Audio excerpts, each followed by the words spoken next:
자, 여러분 반갑습니다. 우리 오늘은 이제 우리가 길었던 골로새서 말씀을 마무리하고 이제 새로운 이제 아직 제가 책을 아직 확실하게 정하지 못했어요. 그래서 잠깐 비는 텀이 있을 것 같은데, 그 텀에는 조금은 좀 다른 이런 말씀들을 좀 이어서 나누어 보려고 합니다. 그래서 오늘은 욥기 마지막 장을 가지고 눈을 들어 하나님을 바라보는 삶이라는 제목으로 말씀을 나누어 볼 텐데, 제가 평소에는 잘 이렇게 안 하는데 오늘은 여러분들과 말씀 전에 함께 찬양을 좀 같이 한 곡 나누고 말씀을 계속 이어서 나가려고 합니다.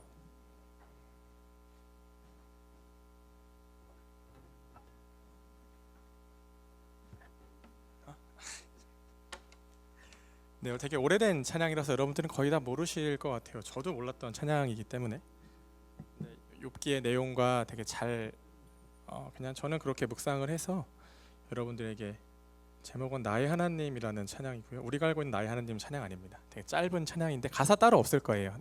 따로 없고요. 여러분들 짧은 찬양이기 때문에 여러분들 좀 가사를 좀 기억하시면서 함께 찬양을 한번 들어보시면 좋을 것 같습니다.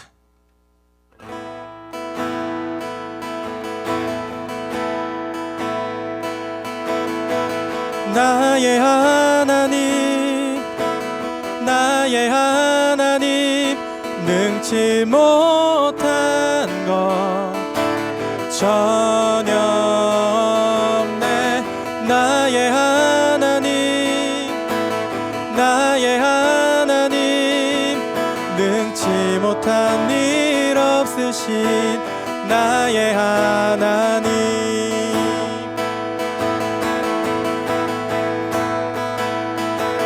내가 주님을 알고 주의 뜻을 행하고 나의 눈 들어 주를 바라보네. 내가 주님을 알고 주의 뜻을 행하고 나의 눈 들어 주를 바라보네. 다시 한번 불러보겠습니다. 나의 하나님, 나의 하나님, 나의 하나님, 능치 못한 것 전혀 없네. 나의 하나님, 나의 하나님, 능치 못한 일 없으신 나의 하나님. 내가 주님을 알고 주의 뜻을 행하고, 내가 주님을 알고 주의 뜻을 행하고 나의 눈 들어 주를 바라보네. 내가 주님을 알고 주의 뜻을 행하고 나의 눈 들어 주를 바라보네. 내가 주님을 알고, 내가 주님을 알고 주의 뜻을 행하고 나의 눈 들어 주를 바라보네. 내가 주님을 알고 주의 뜻을 행하고 나의 눈 들어 주를 바라보네. 아멘.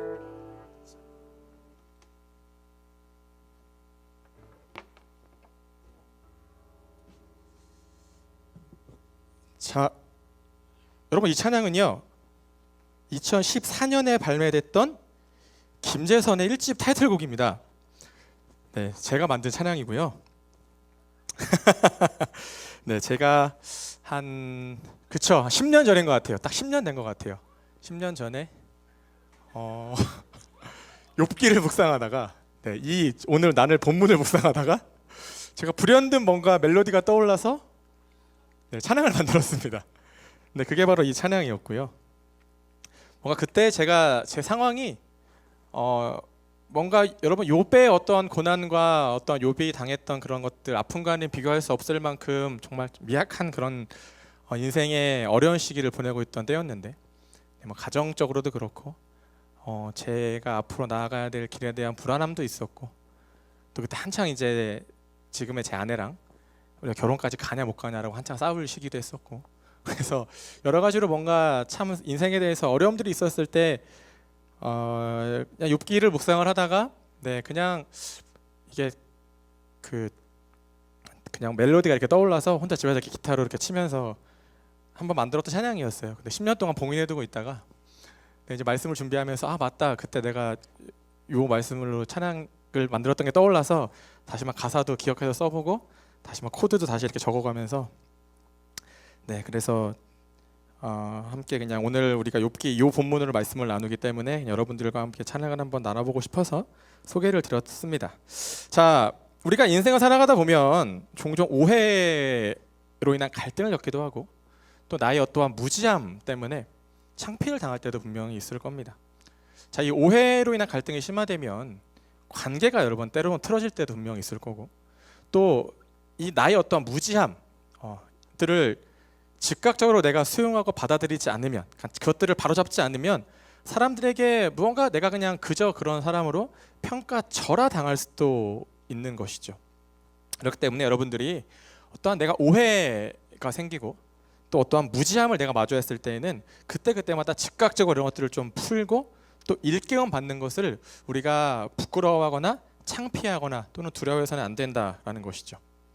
자, 우리가 역사적으로 봤을 때 이 오해 때문에 국가 간의 전쟁도 발발하고요. 여러분, 세계 1차 대전은 이 오해 때문에 어떤 이런 오해로 인한 갈등 때문에 발발했던 전쟁이었거든요. 또 오해 때문에 폭동도 일어난 적도 있었습니다. 그리고 오해 때문에 이 오해가 점점 심해지면서 갈등이 심해지고 고조되면서 사람이 사람을 죽이는 일도 우리 주위에서 비일비재하게 일어나고 있죠. 자, 몇 년 전에 이 한국인과 중국인 사이에 살인 사건이 있었습니다.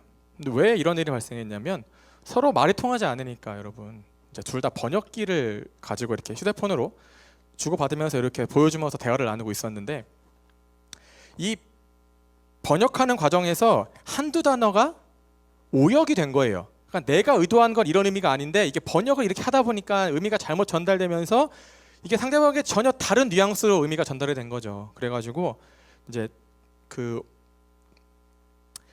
잘못 받아들인 이제 한쪽에서 이제 다른 한쪽을 죽이는 일까지 불거졌다라는 것이죠. 그러니까 이게 결국 오해 때문에 일어난 일이라고 하더라고요. 자, 그럼 우리의 이 무지함은 어떨까요, 여러분? 자, 우리들이 누군가한테 당신은 참 무식합니다 라는 소리를 들으면 부끄럽고 창피하기도 하지만 화가 납니다. 그런 거 못 참잖아요. 여러분, 우리나라가 전 세계적으로 봤을 때 이 문맹률이 매우 낮아요. 우리나라 사람들은 글을 매우 잘 압니다. 대부분 다 글을 읽을 줄 알아요. 그런데 이 문맹률과는 좀 대조적으로 요즘 들어서 무엇이 문제가 됩니까? 문해력이 많이 딸린다라고 하죠. 그러니까 이해를 못한다라는 거예요. 그래서 오래전에 이게 한때 되게 유행했던 사건이었는데, 한 카페에서 이제 그 음료 마시는 카페예요. 카페에서 이제 어떠한 일로 인해서 그 카페 SNS에 사과문을 올렸습니다. 예약 과정 중에 불편을 끼쳐드린 점 다시 한번 심심한 사과의 말씀을 드립니다라고 글을 올렸어요. 근데 여러분, 여기서 말하는 이 심심한 사과가 어떤 의미인지는 아시죠? 이게 뭔가 정말 깊은 마음으로 정말 정중하게 사과를 드립니다. 내가 진심을 다해서 간절한 마음으로 사과를 드립니다. 이런 표현이거든요. 심심한이란 말이. 근데 이 사람들이 여기에 발끈을 한 거예요. 주인의 태도가 마음에 안 든다는 거죠. 진짜 심심하냐 이거예요. 그래서 그냥 사과도 아니고 심심한 사과가 무슨 말이냐, 난 하나도 안 심심하다. 여러분, 실제 이런 댓글들이 막 거기 달렸다 그래요. 너무 사과가 성의 없는 거 아니냐. 여러분, 그래서 참 우리가 살아가면서 모든 걸 다 꿰뚫고 살아가지는 못합니다. 막 상대방 마음들을 다 읽어가면서 일적 오해가 발생하지 않게끔 하지도 못할 거고요. 또 우리가 어떻게 다 알겠습니까? 우린 때론 모르는 게 있을 수도 있는 거예요. 내 관심 밖의 영역에 대한 어떤 무지함은 여러분 당연할 수도 있는 것이죠. 여러분, 그런데 여기서 중요한 건 이 무지함을 우리가 마주했을 때 내가 어떠한 걸 잘 몰라서 내가 조금은 이거에 대해서 무지했구나 라는 것을 느꼈을 때 이거를 내가 받아들이는 자세가 더 중요하다는 것이죠. 제가 설교를 준비하면서 재미있는 글을 하나 읽었어요. 이 현기영이라 작가분이 쓴 짧은 이제 컬럼 같은 글이었는데, 이 글의 제목이 무지보다 더 무서운 건 막지예요라는 제목의 글이었습니다. 자, 이 글의 후반부를 보시면 이렇게 글을 쓰셨어요. 무지가 죄란 말이 있잖아요. 이게 무지로만 끝나면 그냥 순진한 사람이라고 할 수 있어요. 그런데 완강하게 무지를 고수하려는 사람들, 알려고 하지도 않는 사람들, 이게 더 무서운 겁니다. 알게 되면 자기 신념에 손상이 올까봐 누구 말을 들으려고도 안 하고 책이나 기사를 읽으려고도 하지 않는 사람들, 그런 사람들이 막지한 사람들입니다 라고 이야기를 했어요. 자, 여러분, 우리가 무지막지하다라는 단어를 표현을 쓰잖아요. 여러분, 이게 무지, 그러니까 모르기도 하지만 잘 알지도 못하지만 막지, 그러니까 잘 알지도 못하는데 성격까지도 막 괴팍한 사람들을 가리켜서 무지막지하다라고 이야기를 합니다. 그러니까 자기의 무지함에 대해서 인정하지 않을 뿐더러 행동까지도 막 우악스러운 거, 포악스러운 사람들을 우리가 무지막지한 사람이라고 이야기를 하는데, 여러분, 우리가 우리의 이 무지함, 내가 잘 몰랐던 거에 대해서 이런 것들을 깨트리지 않으면, 받아들이지 않으면 나중엔 우리의 무지함이 신념이 돼요. 여러분, 그러면 그때부터는 우리가 무지가 아니라 무지막지한 사람이 되어지는 겁니다. 더욱더 이 나의 무지함이 굳어지는 거예요. 자, 그럼 우리가 이제 우리의 신앙의 관점에서 이 이야기들을 끌고 들어와 본다면, 그럼 우리가 하나님을 믿는 믿음 안에서 살아간다라는 건 하나부터 열까지 나의 관점에서 세상과 나를 바라보는 것이 아니라 하나님의 관점에서 하나님의 눈으로 하나님의 마음으로 나를 바라보고 나를 이해하고 세상을 바라보고 세상을 이해한다라는 것을 의미하는 것이거든요. 그러니까 나의 생각으로 나의 지식으로 하나님을 이해하고 받아들이는 것이 아니라 철저하게 하나님의 관점에서 살아가는 것이 믿음이란 말이에요. 즉, 우리 이것들을 뭐라고 표현합니까? 하나님의 주권을 인정하는 삶이라고 이야기를 해요. 하나님이 나의 삶의 주인 되십니다. 나를 인도하시는 분이십니다라는 믿음의 고백이 바로 이러한 삶의 모습이다라는 것이죠.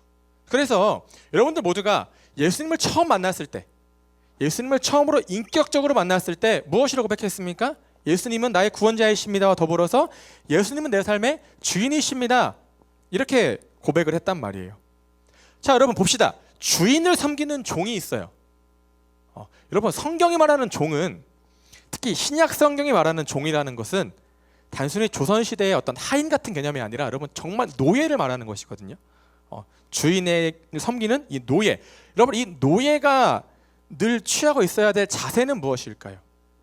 노예는 어떠한 마음으로 살아야 될까요? 항상 주인의 생각과 마음으로 살아가는 겁니다. 여러분, 노예는 내 생각을 할 수가 없어요. 내 스스로 판단할 수가 없어요. 결정할 수가 없어요. 의사가 없단 말이에요. 내 주권이 없어요. 왜? 주인에게 종속된 몸이기 때문에 그런 겁니다. 오직 주인을 위해서만 존재하는 거예요. 그래서 여러분, 노예는 나를 드러낼 수가 없습니다. 또 내 스스로를 위해서 내가 무언가를 취할 수도 없어요. 그냥 철저하게 하나부터 열까지 다 주인을 위해서만, 주인에게 맞춰진 상태로만 살아가는 것이 노예의 삶이었다라는 것이죠. 그럼 만약에 이러한 종들이, 이런 노예들이 주인의 뜻을 따르지 않고 자기 마음대로 무언가를 판단하고 결정해서 행동을 했다라고 한다면, 물론 뭐 오늘날에는 센스 있네 이럴 수도 있죠. 그런데 이거는 주인의 입장에서 봤을 때에는 불순종인 거예요. 그럼 그래서 여러분들이 정말로 하나님은 내 삶의 주인으로 인정했다라면, 우리가 하나님께 내 모든 주권을 다 맡겨드립니다 라는 믿음의 고백을 드렸다라면, 여러분들은 그때부터 우리가 바라보는 시선과 우리가 품어내는 마음과 생각은 바뀌어야 되어지는 것이죠. 하나님의 눈으로 바라보고 하나님의 마음으로 생각하고 이해하는 삶을 살아갈 수 있어야 한다는 겁니다. 그렇지 않으면 내 삶 속에서 일어나는 크고 작은 모든 일들에 우리는 하나하나 다 휘말리게 될 겁니다. 이건 왜 이러지? 이건 또 왜 이래? 어떻게 이런 일이 일어날 수가 있지? 하나님은 뭐 하시지? 왜 지켜보고 계시지? 방관하고 계시는 건가? 관심이 없으신가?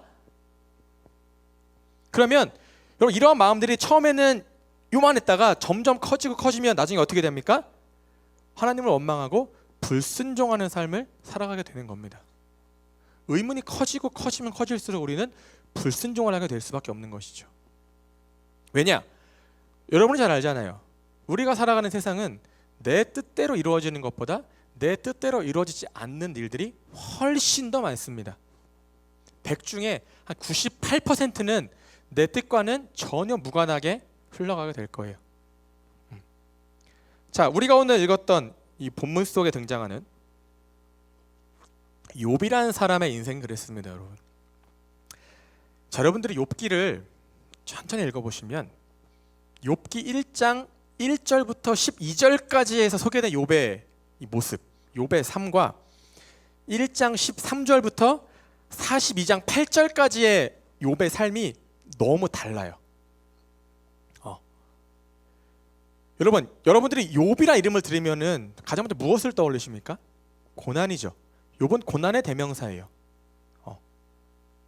욥은 인간이 당할 수 있는 모든 고난과 슬픔과 괴로움과 아픔은 다 겪은 사람입니다. 근데 이게 천천히 평생의 삶 속에서 조금씩 일어난 것이 아니라 하루아침에 정말 폭망했던 인생이 욥의 인생이었단 말이에요.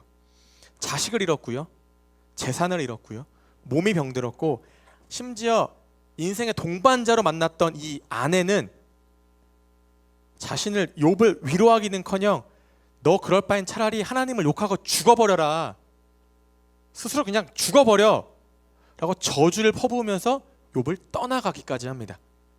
여러분, 이게 정말 불과 며칠 안 되는 시간 사이에 다 욥에게 벌어진 일이었어요. 근데 여기 이거보다 여러분 더 마음이 아픈 건 욥의 이러한 비극을 듣고 자식들이 다 죽었어요. 재산도 다 빼앗겼어요. 와이프도 집을 나갔어요. 몸은 다 병들어서 막 종기로 온몸이 도배가 됐어요. 그러한 가운데 욥을 위로하기 위해서 욥의 가장 친했던 친구 3명이 욥을 찾아옵니다. 욥을 위로하기 위해서 찾아와요. 그러면서 처음에는 욥을 위로합니다. 너무나 고생이 많았다 친구야, 얼마나 힘드냐, 힘내라. 그랬는데 결국 이러한 친구들도 욥과의 대화를 주고받는 가운데 욥을 정죄해요. 야, 네가 왜 이러한 벌을 받았겠냐? 네가 죄가 많아서 그런 거야.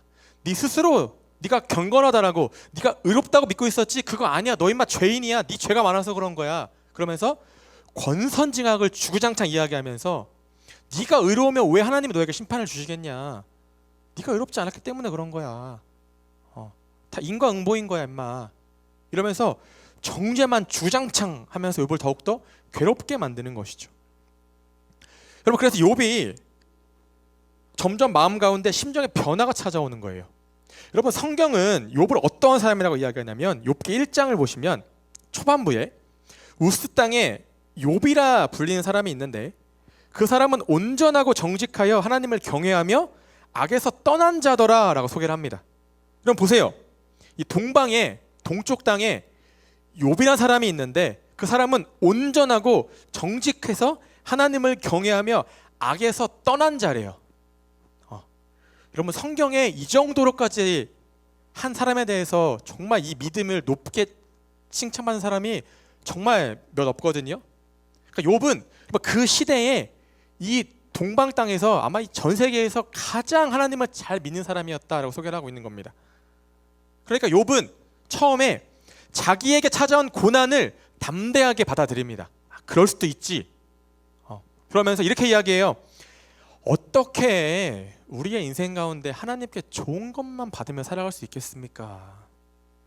때에 따라선 고난도 받을 수 있는 거지 라고 하면서 욥이 입술로 죄를 짓지 않았다라고 성경은 이야기하고 있습니다. 욥은 여러분 그런 사람이었어요. 그런데 이랬던 욥이 결국 폭발해요. 그런 친구들과의 대화를 주고받으면서 점점 이 안에 분노가 폭발한 겁니다. 그러면서 욥기 10장 1절부터 2절 말씀을 제가 읽어드릴게요. 욥이 처음으로 하나님께 지금 이제 분을 내는 장면입니다. 내 영혼이 살기에 곤비하니 내 불평을 토로하고 내 마음이 괴로운 대로 말하리라. 내가 하나님께 아뢰오리니 나를 정죄하지 마시옵고 무슨 까닭으로 나와 더불어 변론하시는지 내게 알게 하옵소서 라고 욥이 이야기해요. 이게 무엇이냐 여러분, 하나님, 내가 지금 너무 인생이 피곤합니다. 너무 괴로워요. 내가 하나님께 지금부터 내 모든 원망과 불평을 다 이야기할 거예요. 하나님, 나한테 도대체 왜 그러시는 거예요? 내가 왜 이렇게 벌을 받아야 되는 겁니까? 말 좀 해보세요. 대답해 보세요. 여러분 그렇게 경건해서 입술로 범죄하지 않았던 욥이란 사람의 입에서 불평과 원망이 쏟아지기 시작하는 겁니다. 너무 괴롭다라는 거예요. 하나님 말 좀 해보세요. 도대체 왜 그러십니까 나한테? 내가 뭘 잘못했습니까? 여러분 저는 지금은 덜하지만 청년 때 한창, 그럼 뭐 지금도 혈기가 있긴 하겠지만 한창 혈기왕성할 때 제가 교회를 다니면서 제일 듣기 싫었던 말 중에 하나가, 사람들이 물론 그 사람들은 장난일 수도 있겠지만 뭐만 할 때마다 너 교회 다니잖아, 이 말이 너무 듣기가 싫었어요. 왜냐하면 너 교회 다니잖아, 이 짧은 이 말 안에 이 때와 상황에 따라서 수많은 의미가 내포되어 있다는 걸 제가 알았거든요. 그러니까 교회를 다니기 때문에 무조건 다 참아야 되고 용서해야 되고 용납해야 되고 화도 못 내고 다 웃어 넘겨야 되고 막 텅비까지 막 욕이 끓어오르는데도 그런 것도 못하고 너무나 마음이 답답할 때가 많았다는 거죠. 특히 대학 시절에. 여러분 욥이 그랬을 거예요. 욥은 이미 그 시대 그 세계에서는 정평이 나 있는 믿는 사람이었단 말이죠. 그러니까 사람들의 기대치가 있었을 거예요. 욥은 그래도 견뎌내겠지. 설마 욥이 하나님을 원망할까? 그렇게 경건했던 사람이 매일마다 매일 아침마다 전날에 자기의 모든 아들 딸들이 혹시라도 자기들이 모르는 사이에 인지하지 못했던 그때에 혹시라도 하나님께 죄를 짓지 않았을까 염려하면서 매일마다 자기 자녀들의 수대로 하나님께 번제까지 드렸던 그 욥이라는 사람이 하나님을 원망할까? 하나님께 불평할까? 그렇지 않을 거야 라는 기대감이 욥에게 있었을 거란 말이에요. 여러분 그런데 욥도 결국 누구예요? 사람이란 말이죠. 그러니까 하나님께 본격적으로 불평을 토해내기 시작하고 원망의 메시지들을 토해내기 시작한 겁니다. 여러분 욥이 오죽했으면 하나님 차라리 나를 좀 죽여주십시오까지 이야기를 합니다. 여러분 이게 뭐예요? 이게 욥의 연약함이었다라는 거예요. 욥이 아무리 경건한 사람이었다라고 하더라도 욥 역시도 하나님을 원망하고 불평하는 죄의 본성이 욥의 깊숙한 곳에 내재돼 있었다라는 겁니다. 욥 역시도 원죄를 가지고 태어난 죄의 본성에서 피할 수 없는 연약한 인간에 불과했다라는 거예요. 여러분 우리는 이 욥의 모습을 통해서 얼마만큼 내 자신 또한 연약한 존재인가를 깨달을 수 있어야 됩니다. 여러분 스스로 나는 강인한 사람입니다. 난 흔들리지 않습니다. 여러분 이러한 사람이요 제일 쉽게 무너지는 사람이거든요.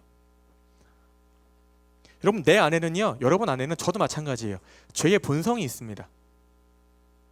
근데 이게 아직 끄집어내지지가 않은 거예요. 여러분 그런데 사탄이 무슨 일을 하는 줄 아십니까? 다른 거 없어요, 여러분. 우리 안에 꽁꽁 숨겨져 있는 이 내재된 이런 죄의 본능을 끄집어내는 겁니다. 조금씩 슬슬 긁는 거예요. 그래서 우리가 늘 이런 경각심을 가지고 살아가야 되는 겁니다. 그렇기 때문에 우리가 날마다 여러분들이 하나님의 은혜 없이 사랑 없이는 살 수 없습니다. 하나님의 긍휼과 자비, 좀 이러한 나를, 이렇게 하나 연약한 나를 좀 불쌍히 여겨주십시오 라는 그 고백 없이는 여러분 우리가 살아갈 수 없는 겁니다. 자, 여러분 욥은 이렇게 하나님을 본격적으로 원망하고 불평하면서 아주 오랜 시간을 친구들과 변론하기 시작합니다. 세 명의 친구들과 서로 이야기들을 주고받으면서 네가 죄가 많은 거야, 난 그렇지 않아, 난 의인이야, 난 의로웠어, 나는 정말 열심히 잘 살았어, 이런 것들을 막 주고받으면서 오랜 시간을 대화를 해요. 근데 여러분 이게 끝이 안 나요. 왜냐? 한쪽은 나는 의로운 사람이야 라고 주장하고 한쪽은 너는 죄인이야 라고 주장하는데 이 대화의 끝이 있겠습니까? 없는 거죠. 그런데 이 가운데 이제 욥기 37장을 넘어서 38장에 이르르면, 제가 어제도 카톡방에 올렸죠. 38장부터 한번 쭉 읽어보고 오라고. 그러면 이때부터 하나님이 등장하십니다. 이 욥의 인생 가운데 하나님이 본격적으로 나야 하고 등장하시는 부분이 38장부터란 말이에요. 보니까 하나님께서 폭풍 가운데에서 욥에게 나타나셔서 여러분들이 어제 한번 읽어보셨습니까? 정말 말 그대로 폭포수처럼 수많은 질문들을 욥에게 막 쏘아대십니다. 너 이거 알아? 너 이거 알아? 이거 왜 그런 줄 알아? 계속 물어보시는 거예요. 여러분, 그래서 38장 2절의 말씀을 여러분 한번 이렇게 펼쳐보세요. 좀만 넘기면 되잖아요. 38장 2절을 보시면 하나님 말씀하시죠. 무지한 말로 생각을 어둡게 하는 자가 누구냐? 하나님께서 욥에게 말씀하시는 거예요. 이게 무엇이냐? 야, 너 지금 아무것도 모르면서 네가 이 세상을 향한 나의 경영과 나의 생각을 마치 다 아는 것처럼 지금 그렇게 이야기하고 있는 거 아니냐? 네가 뭘 안다고 지금 그렇게 이야기하고 있는 거야? 하나님이 그렇게 욥에게 이제 말씀하고 계시는 거예요. 그러면서 그러면 이제 욥아, 네가 내 질문에 한번 답해봐. 그러면서 하나님께서 여러분 별의별 질문을 다 하시죠. 이 천지 창조부터 시작해서 이 세상을 다스리시고 경영하시는 이 뭔가 이런 초자연적인 모든 이런 자연의 섭리 현상들 하나님이 다 물어보시잖아요. 너 막 바람이 왜 이쪽에서 이쪽으로 부는지 아니? 왜 새가 이쪽에서 이쪽으로 날아가는지 아니? 정말 우리가 단 한 번도 생각해 본 적 없는 이런 질문들을 하나님이 쏟아내신단 말이에요. 그러면서 욥도 결국에 여러분 뭐예요? 하나님께서 창조하신 피조물이잖아요. 야, 피조물인 욥이 얼만큼 하나님에 대해서 알고 있는지에 대해서 하나님이 지금 물어보시는 겁니다. 지금 뭔가 네가 다 세상을 아는 것처럼 그렇게 네 입으로 왜 의인은 고난받고 악인은 잘 사는지 네가 뭔가 마치 다 결론을 아는 것처럼 그렇게 이야기하고 있는데 너 이거 한번 대답해봐. 그러면 너 다 아는 것 같은데 너 이거에 한번 이야기해봐. 내가 왜 이렇게 했는지 너 한번 이야기해봐. 그러다 보니까 욥이 질문들을 막 듣고 있다가 이제 여러분 40장 펼쳐보세요. 40장 욥기 40장 3절부터 6절을 보시면 하나님의 첫 번째 질문에 대해서 욥이 대답을 합니다. 뭐라고 합니까? 욥이 여호와께 대답하여 이르되 보소서, 나는 비쳐나오니 무엇이라 주께 대답하리이까? 손으로 내 입을 가릴 뿐이로소이다. 내가 한번 말하였사온즉 다시는 더 대답하지 아니하겠나이다 라고 말씀을 합니다. 여러분 보세요. 보소서, 하나님 보세요. 나는 비천합니다. 욥이 겸손해지기 시작해요. 이전까지는 막 떵떵했습니다. 하나님 말해보세요. 왜 그런 겁니까? 이러다가 욥이 이제는 그 질문을 다 듣고 난 다음에 한번 기세가 꺾이게 되어지는 거예요. 겸손해지는 것이죠. 그러면서 손으로 내 입을 가릴 뿐이옵니다. 여러분, 입을 가린다는 건 여러분 이제는 겸손하게 하나님의 말씀을 듣겠다라는 거예요. 내가 더 이상 아무것도 모르는 내 이 입으로 하나님 앞에 더 이상 이래라 저래라 질문하지 않겠습니다. 하나님, 내가 이제는 좀 더 겸손한 자세로 하나님께 말씀을 듣겠습니다. 내가 더는 대답하지 않겠습니다. 그러니까 내가 조용히 입을 다물고 이제 하나님이 말씀하시는 데에만 듣겠다라는 거예요. 여러분, 욥은 우리가 아까 처음에 무지막지 이야기를 했었죠. 여러분, 욥은 무지했던 사람은 맞아요. 잘 몰랐던 거죠. 하나님에 대해서.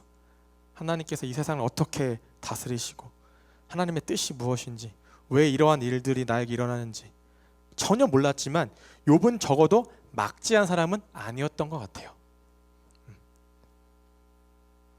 그러면서 이제껏 욥은 하나님에 대해서 그동안 몰랐던 내용들, 이런 것들을 새롭게 깨닫게 되어지는 것이죠. 알아가게 되어지는 거예요. 왜냐? 여러분, 욥은 어마어마한 고난이 있었잖아요. 아픔이 있었잖아요. 상처가 있었잖아요. 괴로움이 있었단 말이에요. 그러다 보니까 욥은 그동안 자신이 처했던 상황과 환경만을 바라보면서 결국에는 이것들이 원망으로 터져 나왔던 거예요. 그러다 보니까 이 상황과 환경에 가리워져 있었던, 자기가 그 내 상황과 환경 속에 파묻어 놓았던 하나님에 대해서 이제 다시 한 번 더 깨닫게 되어진 것이죠. 뭔가 깊숙한 곳에 그 상황과 환경이라는 어마어마한 거대한 어떤 그 덩어리 속에 하나님을 숨겨 놓았었는데, 가리워 놓았었는데, 이제는 욥이 이 상황 환경들을 다 치워버리고 어떻게 했다는 거예요? 하나님을 다시 바라볼 수 있는 믿음의 눈이 띄어지기 시작했다라는 거예요. 하나님이 이러한 분이셨구나. 하나님이 내 인생 가운데 이렇게 개입하시고 내 삶을 이러한 방향으로 인도하고 계셨구나. 난 하나님이 지금까지 나에 대해서 그 일절 어떤 관심도 없는 분인 줄 알았는데, 나 혼자만 경건하고 나 혼자만 의인이고 나 혼자만 열심히 믿는 줄 알았는데, 하나님은 내가 아는 것보다 훨씬 더 이 세상을 정말 세밀하게, 너무나 섬세하게 지금 이 순간에도 세상을 이끌어 나가고 계셨구나 라는 것을 욥이 조금씩 깨닫게 되었다라는 거예요. 그러면서 욥이 이제 어떻게 해요? 자기의 시선을 하나님께 고정하게 되어지는 겁니다. 하나님을 바라보기 시작하는 거예요. 여러분, 그러면 욥이 이러한 상황을 통해서 무엇을 깨달았을까요? 여러분, 하나님께서는 우리 한 명 한 명이, 여러분, 다 우리가 처해 있는 상황과 환경이 다르죠. 어려움도 다르고요, 고난의 포인트도 다릅니다. 그런데 하나님께서는 그러한 상황, 환경, 고난, 아픔, 괴로움, 여러분의 그것에만 하나님은 집중하시는 것이 아니라 하나님은 여러분이라는 그 자체, 그 한 사람에게 집중하고 계신다라는 거예요. 하나님은 그 욥의 수많은 고난 가운데서도 끝까지 욥에게 눈을 떼지 않으셨다라는 겁니다. 끝까지 욥을 바라보고 계셨다라는 거예요. 우리는 고난과 역경이 찾아오면 그것만 바라보잖아요. 그것에만 집중하잖아요. 그러면서 그 속에 하나님을 가리워 버리죠. 하나님보다 큰 게 뭐예요? 고난이에요. 하나님보다 큰 게 내가 마주한 문제란 말이죠.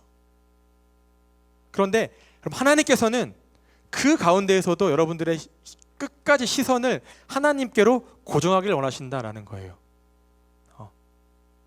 하나님이 욥에게 원하셨던 것은 욥이 그러한 가운데에서도 끝까지 하나님을 바라보기를 원하셨던 겁니다.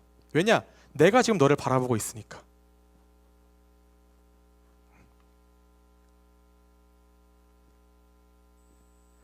여러분, 우리 하나님께서는, 여러분, 욥은 신정론을 이야기하거든요. 과연 하나님은 의로우신가? 하나님은 정의로우신가? 여러분, 하나님께서는 고난과 역경을 우리에게 주시는 분이기도 합니다. 때에 따라서는. 그런데 하나님께서는 여러분들에게 고난과 역경을 주셨을 때, 자, 지금부터 네가 어떻게 이 상황을 헤쳐나가는지 내가 한번 평가해 볼 거야. 지켜볼 거야. 뭔가 심사위원회 자리에 서서 우리를 가만히 보고 계신 분이 아니라는 거예요. 어떤 분이십니까? 나와 함께 이겨내보자 라고 말씀하시는 분이다라는 것이죠. 걱정하지 마. 넌 실패하지 않았어. 기회가 또 있어. 염려하지 마. 한 번 더 해보자. 내가 지켜보고 있으니까 아무 염려하지 마. 그럼 이게 하나님의 마음이라는 거예요. 여러분, 어느 목사님께서 이런 말씀을 하셨어요. 성경에 아무것도 염려하지 말고라는 말씀을 여러분들 기억하죠? 여러분, 이때 여기서 염려하지 말라는 것은 말 그대로 어떠한 상황에서도 절대 염려를 하지를 마라. 그러한 의미가 아니라 내가 너와 함께하고 있으니까 너의 인생 가운데에서 염려할 이유가 전혀 없다라는 뜻이라고 말씀을 하신 적이 있어요. 우리의 인생 가운데 하나님이 늘 함께 하신다는 것은 우리가 염려하고 걱정하고 근심하고 두려워해야 될 이유가 전혀 없다라는 의미가 된다는 겁니다. 여러분, 욥은 이제 자신의 이 상황과 환경을 바라보지 않아요. 근데 여전히 욥의 상황은 변한 게 없어요, 여러분. 똑같습니다. 이 42장 초반까지는요, 물론 마지막에는 여러분 욥의 어떤 결론은 아시죠? 하나님이 몇 배의 축복을 더 주셨더라. 욥이 남은 인생을 아주 건강히 잘 살다가 욥이 나이가 참에 죽었더라. 이렇게 끝이 난단 말이에요. 근데 그건 결론적인 이야기인 거고, 적어도 오늘 본문까지는 욥의 상황은 하나도 나아진 게 없어요. 여전히 욥은 병들어 있고요. 온몸이 다 종기로 도배가 돼 있고요. 아들, 딸 다 죽었고요. 와이프 돌아오지 않았어요. 여전히 친구들도 나를 공격하고 있어요. 그런데 욥이 이제는 이러한 상황들을 전혀 바라보지 않고 하나님께만 전적으로 집중한단 말이에요. 말씀에 귀를 기울여요. 그러면 이제 하나님께서 다시 한번 욥에게 두 번째 질문을 시작하십니다. 40장 이후에 보시면, 그래서 그 수많은 질문들을 다 듣고 들은 다음에 42장에 이르러서 욥이 이제 깨달음을 얻고 하나님께 고백하고 있는 거예요. 그게 오늘 본문 내용들인 겁니다. 자, 본문 2절과 3절을 한번 보실까요? 욥이 이야기하죠. 주께서는 못하실 일이 없사오며 무슨 계획이든지 못 이루실 것이 없는 줄 아오니 무지한 말로 이치를 가리는 자가 누구이니까 나는 깨닫지도 못한 일을 말하였고 스스로 알 수도 없고 헤아리기도 어려운 일을 말하였나이다. 아멘 이라고 이야기를 합니다. 여러분, 욥이 무지한 말로 이치를 가리는 자가 누구이니까 라고 스스로 이야기를 하죠. 근데 이게 원래 맨 처음에 하나님께서 욥에게 먼저 물어보셨던 말이었어요. 도대체 무지한 말로, 여러분 여기서 말하는 이치는 하나님의 생각을 뜻합니다. 하나님의 생각, 하나님의 마음, 하나님의 경영, 다스림, 이런 뜻을 가지고 있는데, 그러니까 무지한 말로 알지도 못하면서 아무것도 모르면서 나의 생각과 나의 경영과 나의 뜻과 나의 계획을 가리는 자, 막아서는 자가 누구냐, 하나님이 그렇게 물으시면서 쭉 질문을 하시는데, 이제 여러분 욥이 지금 이 순간에 와서는 스스로 인정하는 거예요. 하나님, 내가 그러한 사람이었네요. 내가 무지한 사람이었네요. 내가 하나님에 대해서 아무것도 모르는데 마치 다 아는 것처럼 하나님의 생각과 뜻과 하나님의 통치와 다스림과 이 하나님의 경영, 이 모든 것들을 내가 마치 다 아는 것처럼 그렇게 이해하고 받아들이고 떵떵거리며 살았었네요. 그러면서 주께서 못하실 일이 없사오며, 하나님께서 계획하신 모든 것들은 반드시 이루어내시는 분임을 내가 깨달았습니다 라고 이야기를 합니다. 나는 깨닫지도 못하고 나는 깨닫지도 못한 일을 말하였고 스스로 알 수도 없고 헤아리기도 어려운 말을 했다라고 이야기하죠. 그러니까 욥은 자기의 무지함, 또 자기가 또 오해들을 이제 다 깨닫고 이제 풀어낸 거예요. 결국 내가 몰랐구나. 내가 하나님에 대해서 너무나 아는 게 없었구나. 하나님이 어떠한 분이신지. 여러분, 욥은 이전까지 하나님의 통치, 다스림을 인정하지 않았어요. 왜냐하면 욥은 늘 물었거든요. 제가 아까 이야기했죠. 하나님, 왜 나같이 경건하고 의의 있는 이렇게 고난을 당하고, 주위를 보십시오. 얼마나 많은 악인들이 있는데 이 사람들은 다 잘 살지 않습니까? 왜 나만 고통을 당해야 됩니까? 이게 하나님의 뜻입니까? 이게 당신의 계획이십니까? 이게 당신의 다스림입니까? 물었단 말이에요. 따졌단 말이에요. 근데 이제 욥은 깨달은 거예요. 하나님께서는 모든 것들을 다 이루시는구나. 그분이 마음먹은 것, 하나님께서 계획하신 것들을 그냥 다 이루어내시고 가능케 하시는 분이시구나. 먼저 고백하고 있다는 것이죠. 하나님, 당신이 계획하시면, 당신이 이루고자 하시면 그 누구도 막을 수가 없네요. 그 누구도 당신의 뜻을 거둬들일 수가 없네요. 여러분, 이게 무엇이겠습니까? 하나님은 위대하십니다.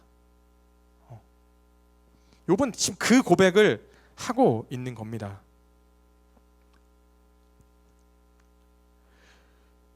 여러분, 우리가 여러분들 주위에서 일어나고 있는 단편적인 일들이 되게 많죠. 하루에도 수많은 일들이 일어날 겁니다. 그런데 정말 그 작은 그런 조각들 하나하나만 보고서 하나님은 이러한 분이신가 보다. 하나님은 이러한 것들을 그냥 넘어가시는 분이시구나 라고 판단하는 것은요, 여러분, 내가 얼만큼 무지한 사람인지, 내가 얼만큼 무지막지한 사람인지 드러내는 일인 것 같아요. 너무너무나 창피하고 부끄러운 일이다라는 겁니다. 우리 스스로가 하나님을 너무너무 작은 분으로, 너무너무 초라한 분으로 만들어버릴 때가 참 많이 있어요. 정말 치사하시다, 너무 쪼잔한 거 아닌가, 하나님을 평가절하할 때가 많다는 것이죠. 여러분, 그런데 이 모든 것들이 뭘 드러내는 거예요? 우리는 여러분 한낱 피조물에 불과한 존재들입니다.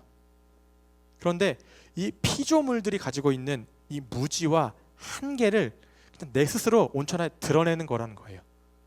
나는 바보입니다, 나는 무식합니다, 난 아무것도 모릅니다라는 것을 내 입으로 그냥 드러내는 것이다 라는 것이죠. 여러분, 욥이 이제 너무나 아름다운 고백을 하나 하거든요. 5절을 보시면, 내가 주께 대하여 귀로 듣기만 하였사오니 이제는 눈으로 주를 바라봅니다 라고 고백을 합니다. 여러분, 욥은 이제까지 하나님을 귀로만 들어왔어요. 이 귀로 듣는다라는 건 뭐냐면 그냥 경험적으로만, 내가 그냥 그동안 이렇게 어디서 이렇게 주워 들었던 그런 하나님에 대한, 하나님은 그냥 이러이러한 분이 아니실까?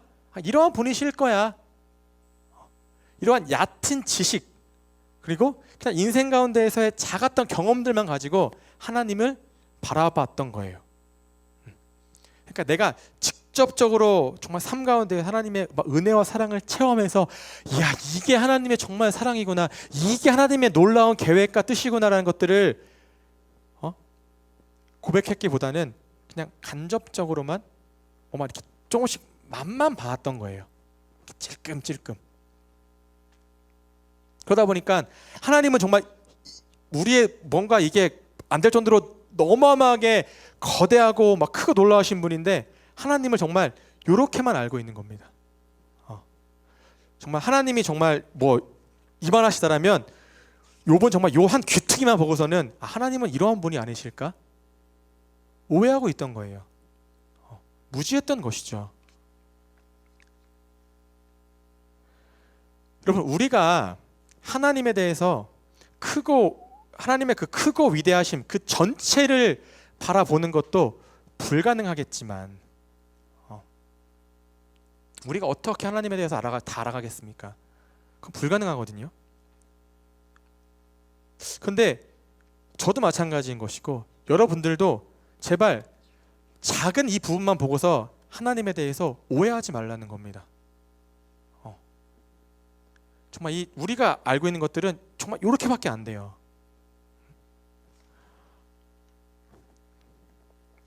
정말 작은 것만 보고선 정말 전체를 여러분들이 유추하려고 시도하는 것은 너무너무 잘못된 방식이다라는 것이죠. 여러분, 그렇기 때문에 욥과 친구들은 당연하게 벌을 받았네? 왜 그럴까? 네가 죄를 많이 져서 그런 거야, 임마. 여러분, 이게 결론이었던 거예요. 이 또한 하나님의 너의 인생 가운데에서 하나님의 정말 그런 다스림과 계획하심과 흘러가는 섭리의 부분이 아닐까? 그게 아니라 그냥 네가 죄가 많은 거야, 임마. 회개해. 이게 다였던 거예요. 하지만 욥이 오늘 말씀을 통해서 욥은 무엇을 깨달았습니까? 여러분, 이게 욥기의 전체를 관통하는 주제인 것이거든요. 모든 것은 뭐예요? 하나님의 섭리하심이다라는 거예요. 우리 인생의 모든 것은 하나님의 다스림 가운데 흘러가고 있는 것이다라는 겁니다. 그럼 이건 뭐라는 거예요? 의인도 고난을 받을 수 있고 심판을 받을 수도 있다라는 겁니다. 하지만 이 모든 건 마지막 때에 하나님께서 누가 의인인지 누가 악인인지 하나님께서만 판단하실 수 있다라는 거예요. 욥이 그동안 다 그냥 아무렇지 않게 여겨왔던 모든 것들이 사실은 다 뭐라는 거예요? 하나님의 섭리였다라는 거예요. 때에 따라 비가 내리고 눈도 내리고 물이 왼쪽에서 오른쪽으로 흘러가고 바람이 동쪽에서 남쪽으로 불어가고 참새가 날아다니고 그냥 그런가 보다 했던 것들이 다 뭐라는 거예요? 하나님의 계획하심이었다라는 겁니다.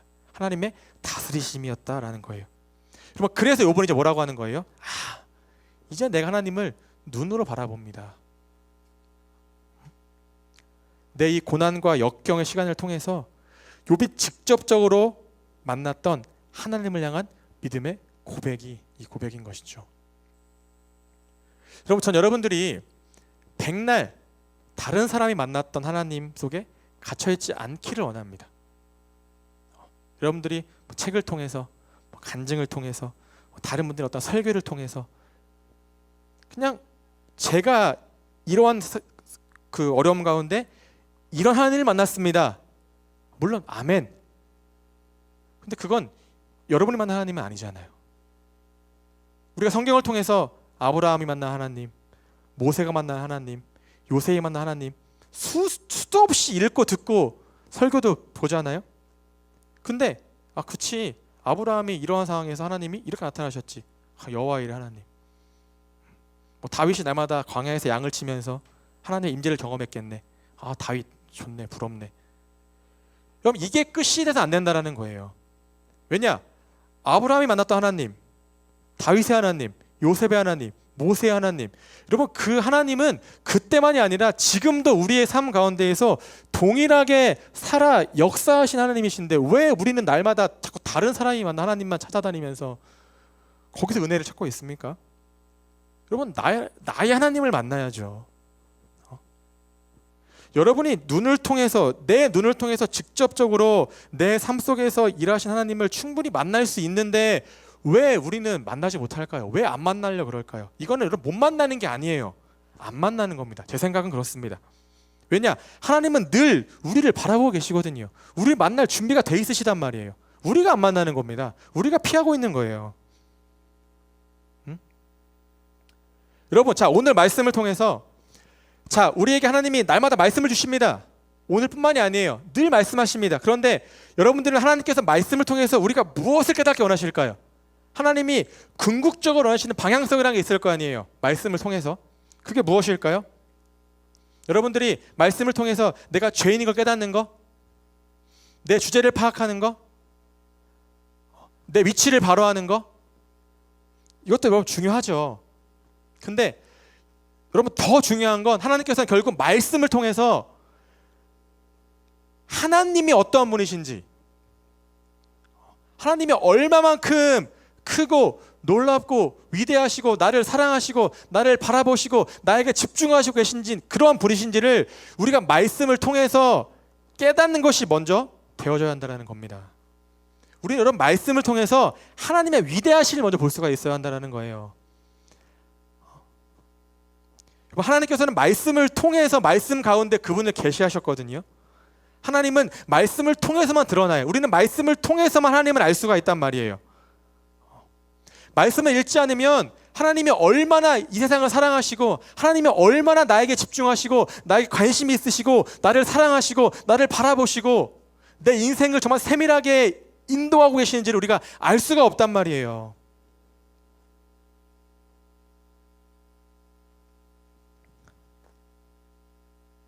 여러분 그냥 우리 평생 무지한 상태로 살아가는 겁니다. 그런데 아까 이야기했죠. 무지보다 더 무서운 건 막지라고 했잖아요. 그냥 내가 모르면 하나님 제가 잘 몰랐네요. 이제 지금부터 하나님에 대해서 알아가겠습니다. 이렇게 인정하고 뭔가 말씀을 통해서 하나님에 대해서 집중하면 되는 건데 우리는 그러한 일말의 노력조차 하지 않기 때문에 우리의 인생이 무지 플러스 막지, 무지 막지한 인생이 흘러가고 있는 거 아니겠습니까?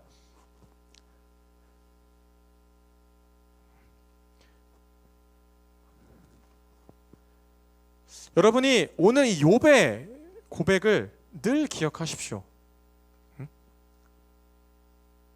여러분이 듣는 것에서만, 물론 믿음은 들음에서 나지만 여러분 듣는 것만으로는 이게 100% 채워지지가 않는다라는 것이죠.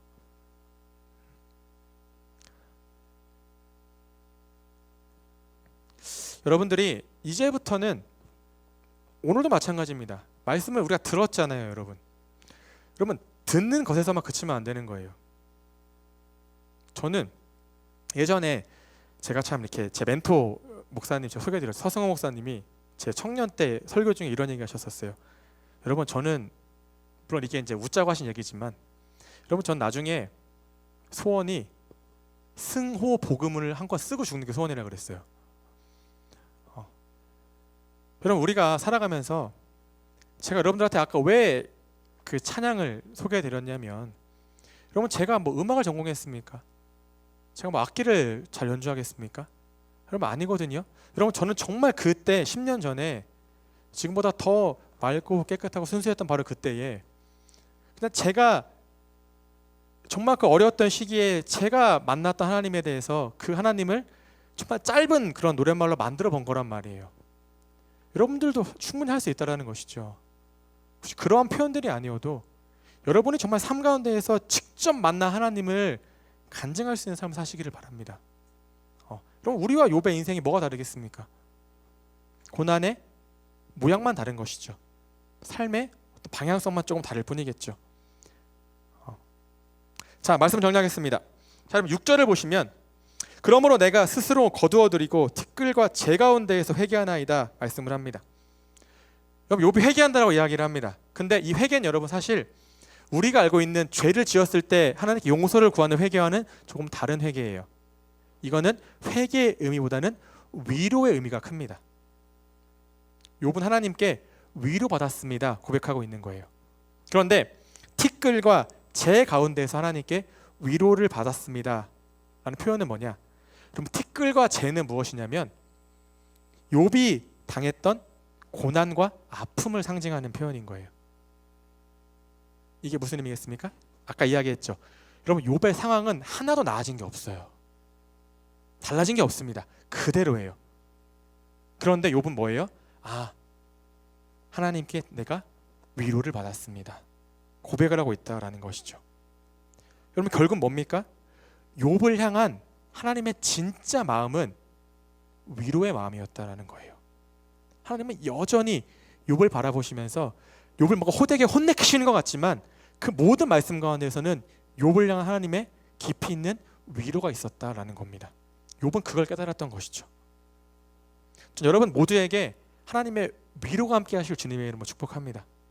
여러분들의 삶의 모든 자리 가운데에서 여러분들이 하나님 제가 너무너무 힘이 듭니다. 너무 괴롭습니다. 저는 어디로 나아가야 됩니까? 고민하고 괴로워할 때 하나님은 그것을 그냥 간과하시는 것이 아니라 여전히 여러분들을 바라보시면서 여러분들에게 위로의 말씀을 주고 계심을 꼭 기억하시기를 바랍니다. 그래서 여러분들이 한 주를 살아갑니다.